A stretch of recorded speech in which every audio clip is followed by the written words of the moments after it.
All right, hey y'all, this is Ivana Walker with Ivana's Thoughts, and today we will continue our Young Entrepreneur series. Today I have very special guests. Go ahead and introduce yourselves, guys. So I'm Brianna Larkins with BitLark Technology, the Chief Executive Officer.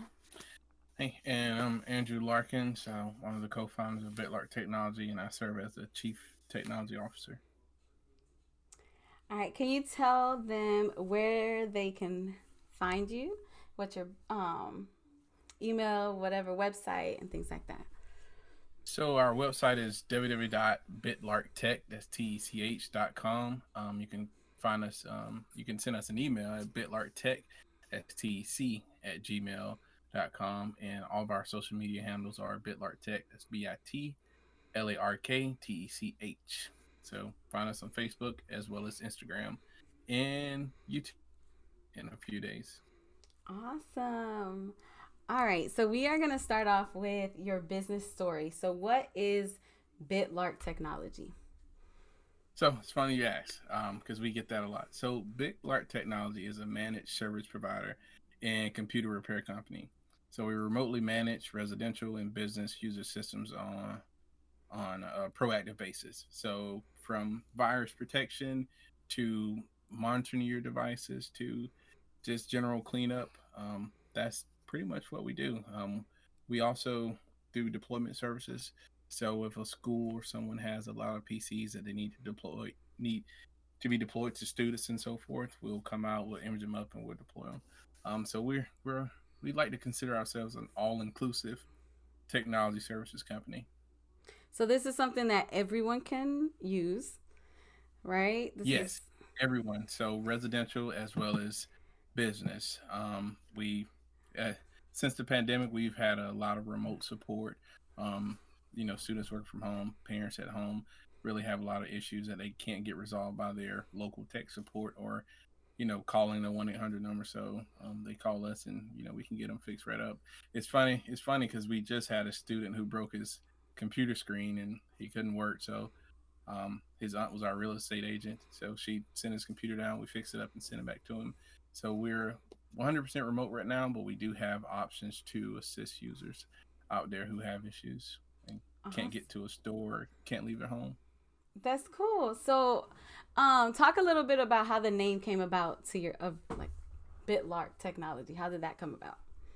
So Larkins is my last name, and Lark, it's just something that one of the football coaches called me Lark. So that name just kind of stuck. And the bit, if you don't know what a computer bit is, it's a one and a zero. So we can it kind of sticks with the name. Bit, we're a technology company, so bit 1 0, then Lark. So we found a way to integrate our name and technology into one. Now, how did the idea for your business came about? So it actually started in 2018. I was just working and I was thinking about how I can provide the same services to the community and also give knowledge. So not only just fix their issues, but actually teach them what the issue is and how to resolve it and do it at an affordable price.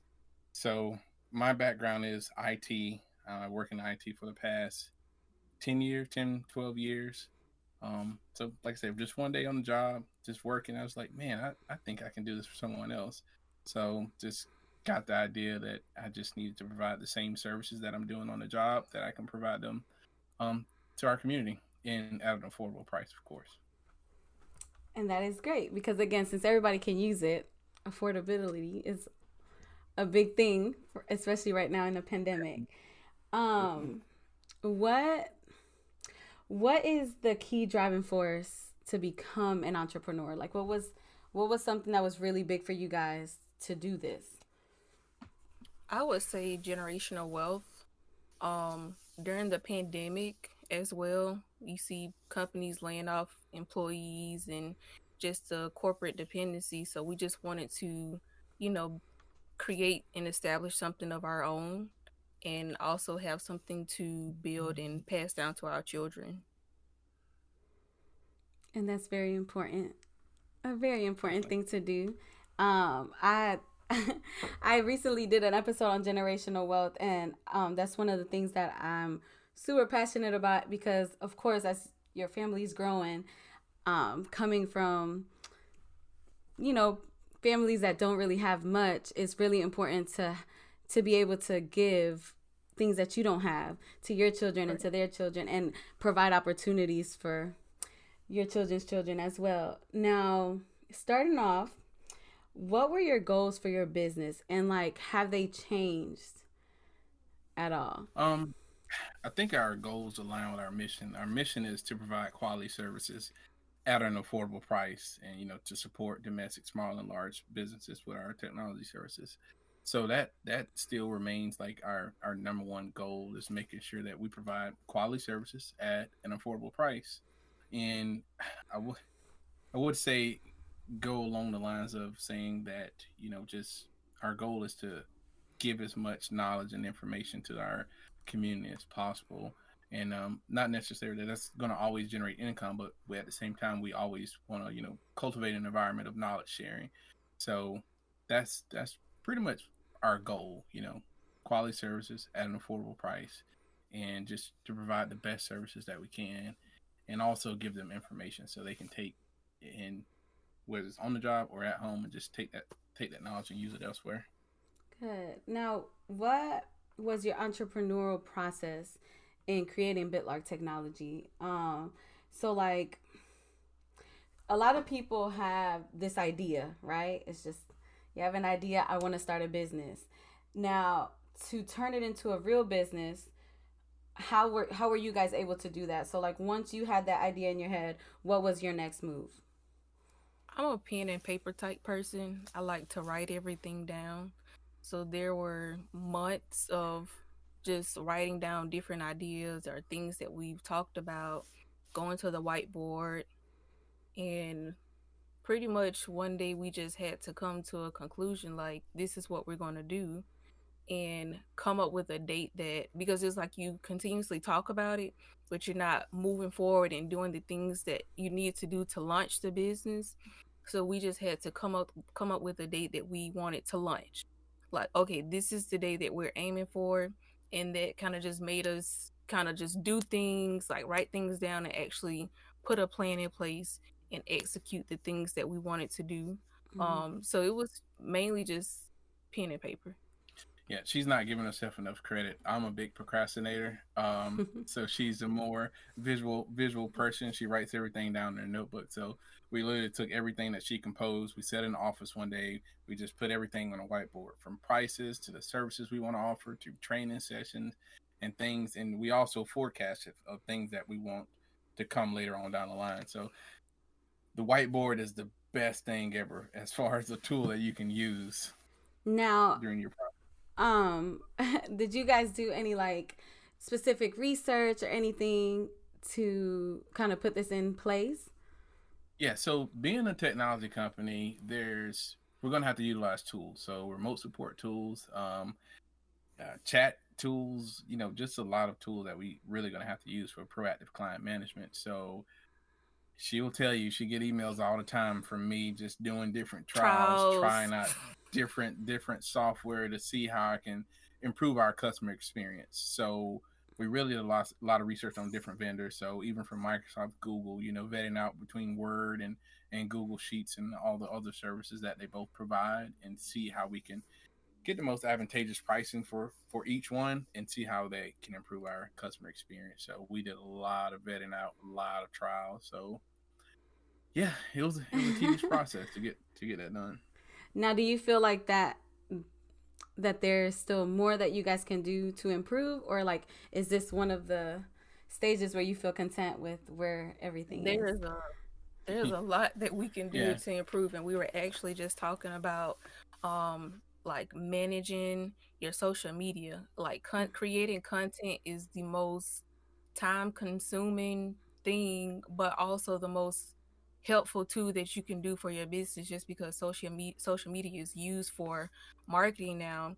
Like, Mm-hmm. you have to pretty much put yourself out there, continuously engaging with your clients and potential clients and stuff like that. So we definitely have to sit down and create more content for social media, um, create more content for social media. Yeah. It's just like working on our marketing section of the business, just creating content for social media. Yeah, and on the other hand, apart from the social media aspect, we had to stay in tune with technology. Technology changes every day. So if you follow our page on Instagram or Facebook, BitLark Tech, you'll see new tech news and you'll see tech tips. So those change as technology changes. So I may put out something about how to reset your PC.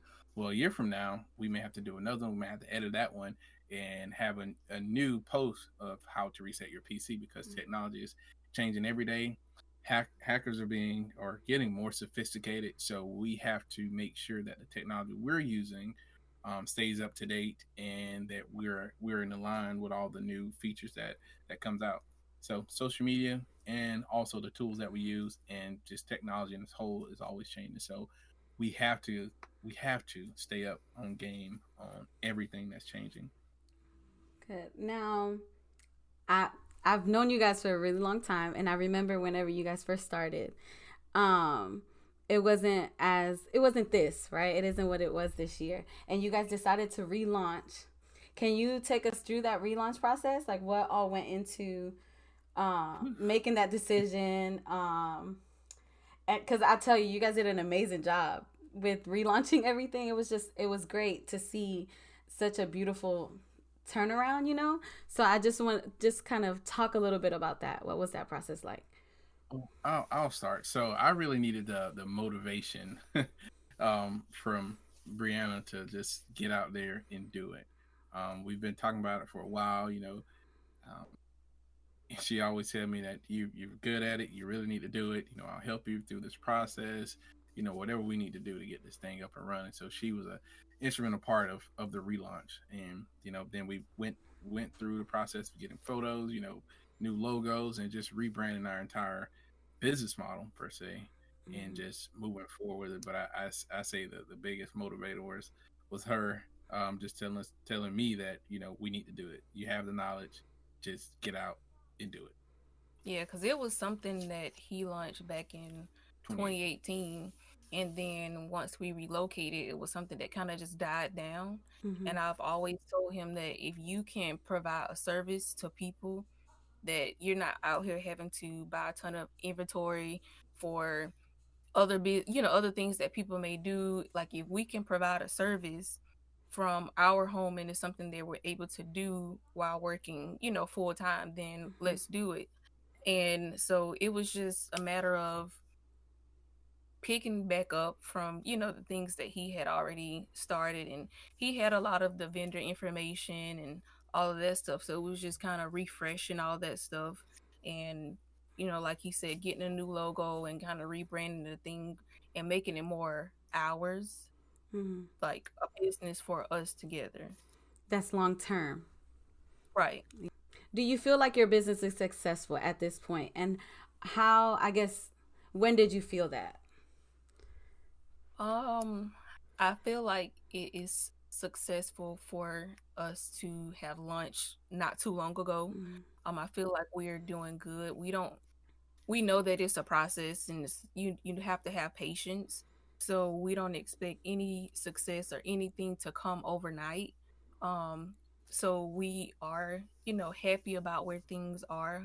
Of course, we can still make improvements and do things differently and better, but we're good with where we are. But of course, there's some work that still can be done. As for any business, of course. Right. Yeah. And tell, how did you guys go about like building the clientele? I know you guys talked a little bit about social media, but was there anything else that played a part in that? I say word of mouth as well as social media, and our customer base is really built because we provide transparency, and Mm-hmm. like I said, we cultivate an environment of knowledge sharing. So we give out knowledge. We're not expecting anything in return, and people are very receptive to it. So our main following is pretty much on social media and word of mouth. When once your auntie or uncle finds out that you can work on a computer or you work in IT, you're fixing phones. computers, cars, and TVs. It's TVs and anything. everything else. So, word of mouth goes a long way as well as social media. But since we're in this almost 100% remote environment, social media has been the biggest platform for us to really drive our business and get our customer base. And people also like to get an insight of your personal life. So Mm, even though it may be business, like just allowing people to see your like authentic self. You know what I'm mm-hmm. saying? So we may get on social media and go live or just post pictures of us and family and stuff like that. And I think that kind of also brings in some of the crowd Mm, or attention. thank you. So I would just say social media, pretty much social media. I know you guys talked a little bit about marketing. Can you go deeper into that? Like just a little bit more like what are your goals for marketing? I guess once the world opens back up, since it's, going to be a little bit different.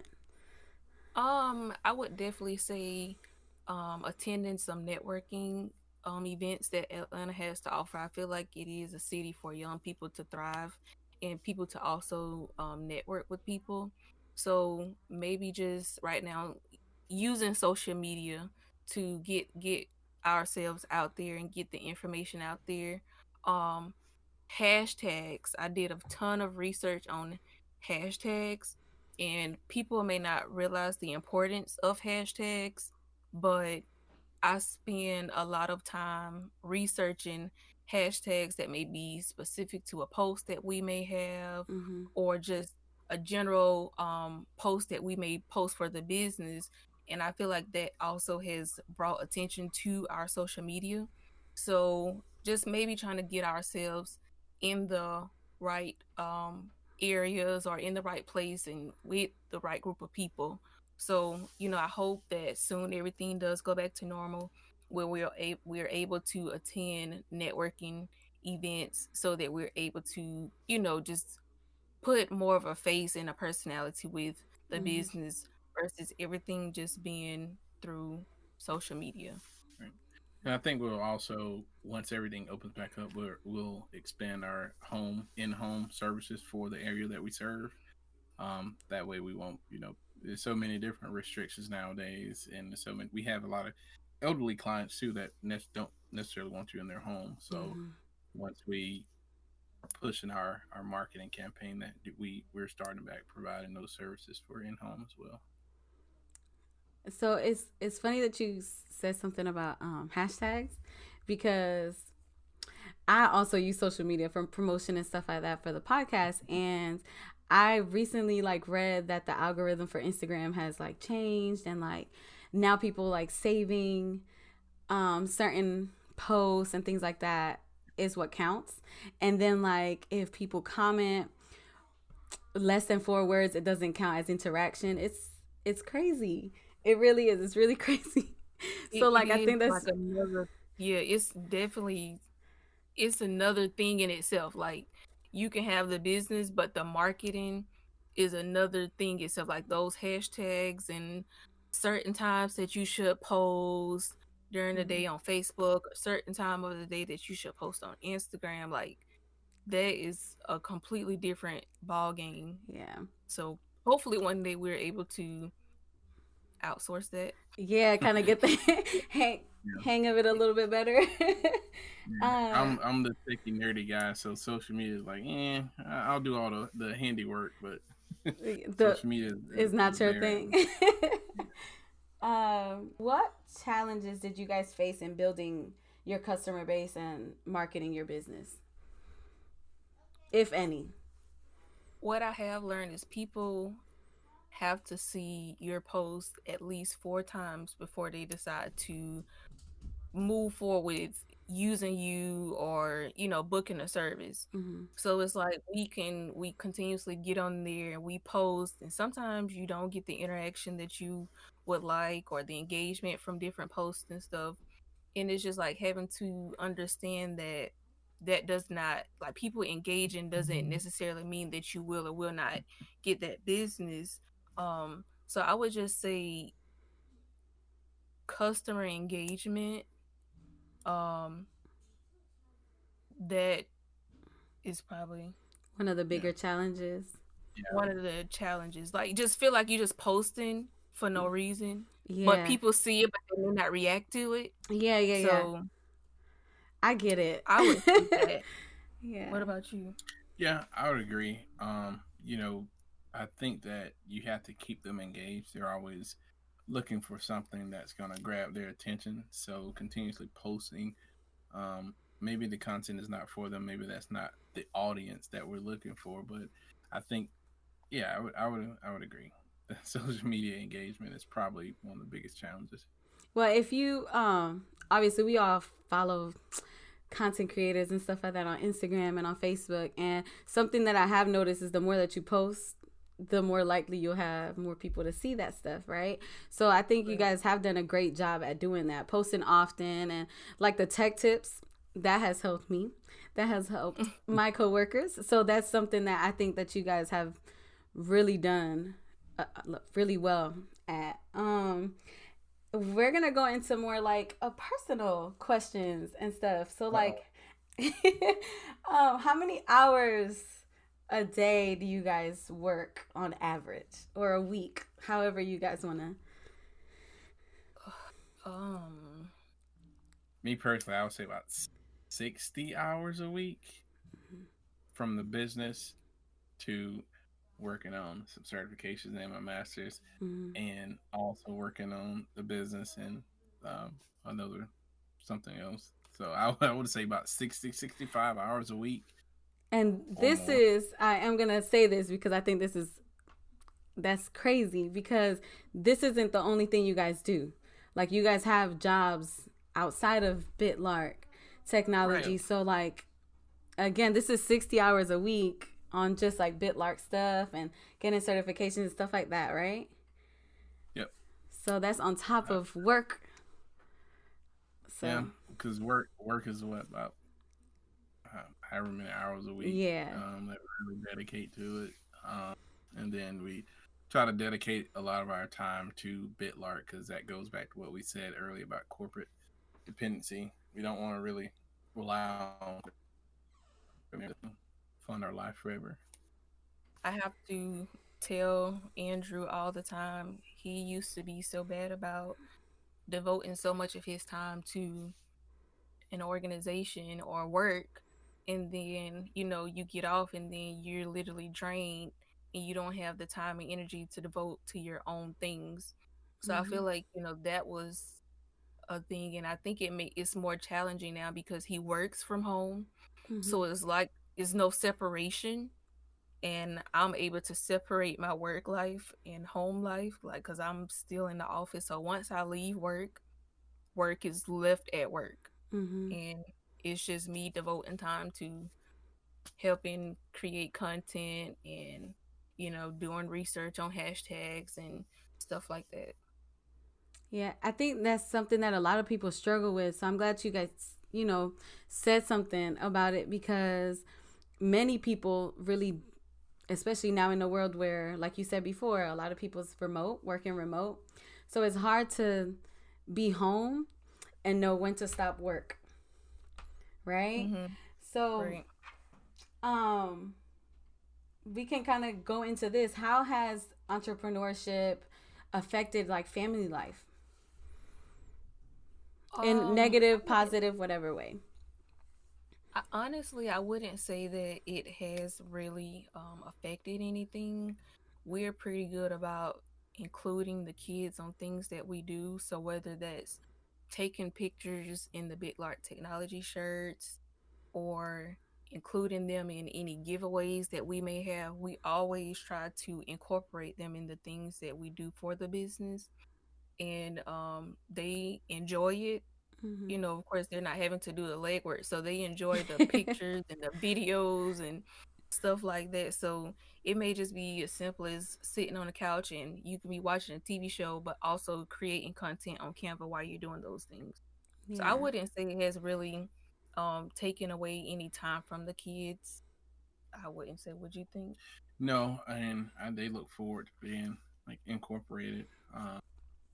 Uh, it goes back to I had about 6 devices that I needed to set up for one of our customers, and we had to rebuild all of them. So we all made USB drives to show them how to make USB drives and plug it in and hit F12 and boot and just wipe it and start all over again. So they really enjoyed that, and they really got something from it. Now, my son Mari, he can set up his face face sign in. He can set up the hello sign in, fingerprint, and everything else. So he's really learning a lot from us. So they really like to be incorporated into everything we do with the business. So entrepreneurship actually it's affected you guys positively, right? Because kids are gonna do what Yeah, they see, Right. and the whole purpose of that, especially like we said before about building generational wealth, is to make sure that your kids are seeing what you're doing for their Right. future. So that's awesome that they get to be a part of something. So and they're so young, so Right. they see you guys striving. So this makes it all the better whenever they see that they can do the same.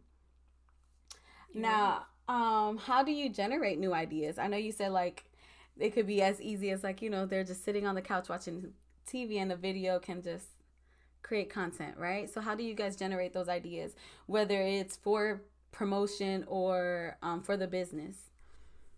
Honestly, when we um started with the pen and paper, we had a lot of things that we wanted to do, as far as trainings we want to offer people, YouTube videos. So right now I feel like we're just kind of working on the list of things we already have in mind to do. Mm-hmm. So we haven't really sat down, and we actually plan to do this next week to sit down and figure out, what else or what more we can do.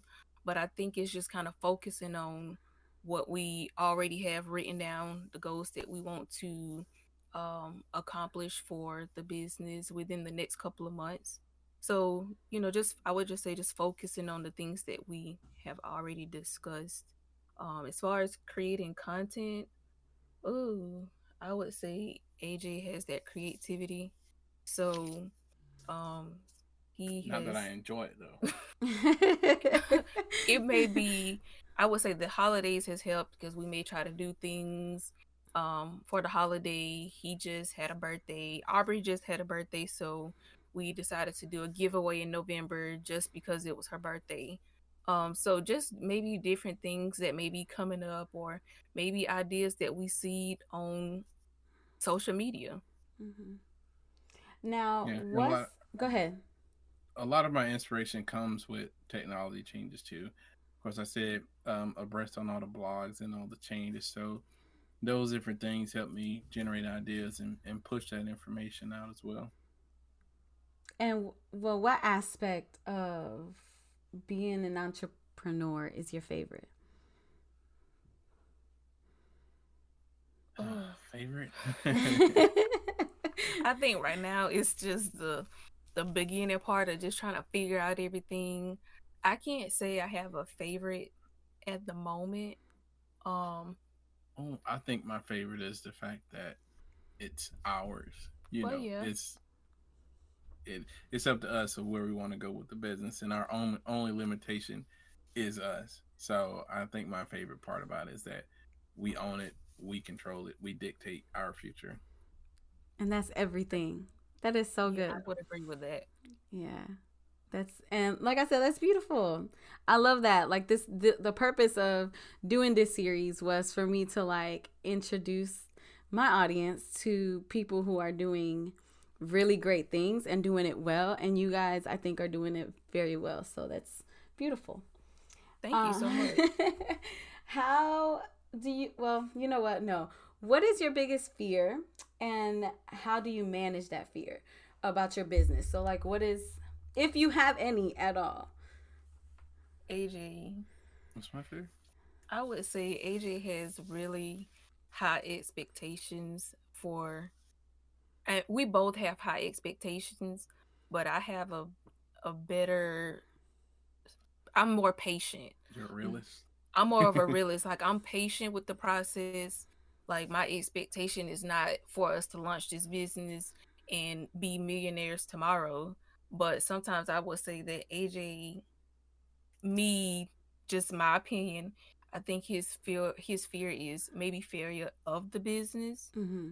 And I just try to, let him know that at the end of the day, like he said, it's ours, and what we put in. So we have to make sure that we are doing what we can do and coming up with new content and new ideas so that we're able to take our business to the next level. But at the same time, I don't really expect things to like happen overnight. Yeah. Would you agree? Yeah, I agree. I agree that not every success story is going to be your success story. So I have learned the art of patience as much as I'm impatient. I've learned the art of patience. So I know things aren't going to come overnight, but like she said, my biggest fear would probably be the business not being as successful as I want it to be in the time that I want it to, achieve success. So yeah, I think that's probably my biggest fear, but it's slowly diminishing. So So it's like time, like one of the things that kind of hold you to. I know she said you have like high expectations, and is it just time that's kind of like getting in, kind of getting in your head, like I have to do it at this time, or there's nothing else, or yeah, well, I set goals in my head. It's like, okay, in 6 months we need to be generating this amount of revenue. If we're not, then the business is not meeting my level of succession. It's not mm-hmm. succeeding at all. So we're not at this part where we're monetizing from YouTube or we're monetizing from Instagram by 6 or 7 months, and I feel like the business is not meeting my level of success. So, but like I said, I have to learn the art of patience, and I'm continuing to learn it. Yeah. So those are things that I think any business owner is gonna have that challenge. Is it coming fast enough, or they look at someone else's page and they say, oh, they got a million, 1.1 million followers, but no Mm-hmm. engagement or something like that. And it's we can't do our comparison like that because we never, like I said, You don't their know where success people story, started at. yeah, their success story Right. won't be our success story. So it'll probably take time to get where we want to be. Comparison is the thief of joy. Okay, Yes, there's no need to compare when this is yours, right? right. Everyone who starts a business is there. So, um, when you start comparing, that's I think when things kind of go, fade a little bit. Put that Right. little You don't gets a enjoy little the process. foggy. Yeah. Right. Yeah. Yeah, you always want to have those look back moments like, oh, look where we started. Now look where we are. And then you Right. say, look how long it took us to get here. Now we're this. So And they are a humbling moment. right, and you guys are young and got all the time in the world, so Yeah. Who or what is your biggest inspiration? Um, Ooh. I my inspiration would probably be my wife and kids. Ooh, yes. I Oh. no, because I look at like goes back to what we talked about earlier, generational wealth. I want to build something for them, something that they can fall back on, and you know be able to move how we want to move without any restrictions.